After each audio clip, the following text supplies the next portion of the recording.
அனைவருக்கும் வணக்கம். வாழ்க வளமுடன். நான் உங்கள் பாலசுப்ரமணி. நம்ம இன்னைக்கு பார்க்குற தலைப்பு என்ன அப்படின்னு பார்த்தோம்னா, உங்கள் ஜாதகத்தில் செவ்வாய் நீச்சமா? செவ்வாய் எங்கே நீச்சமாகுது? கடகராசியில் செவ்வாய் நின்றால் அது நீச்சம்.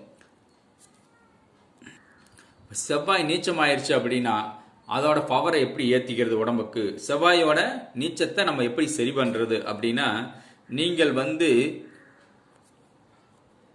செவ்வாழை சாப்பிடுங்கள். செவ்வாழை சாப்பிட்டா செவ்வாயோட நீச்சம் குறைஞ்சி செவ்வாயோட பலன் உடம்புக்கு அதிகமாகும். நீச்ச பலன் செவ்வாய் உடம்புக்கு கொடுக்காது, நட்பு பலனை கூட கொடுக்கலாம். அந்த அளவுக்கு நம்ம செவ்வாழையை சாப்பிட சாப்பிட உடம்புக்கு நல்லது. இதனால் உடல் மனம் ஆரோக்கியம் அடையும். அதனால் நீங்கள் செவ்வாழை சாப்பிடுங்கள். செவ்வாழை சாப்பிட்றோன்னா குறிப்பாக செவ்வாய்க்கிழமை சாப்பிடலாம். திங்கக்கிழமை தான் கடகராசி. அதனால் நீங்கள் செவ்வாழை சாப்பிடுங்க. குறிப்பாக திங்கள் செவ்வாய் வரக்கூடிய நாட்களில் செவ்வாழை சாப்பிடுங்கள். மிகச்சிறப்பான பலன்களை தரும்.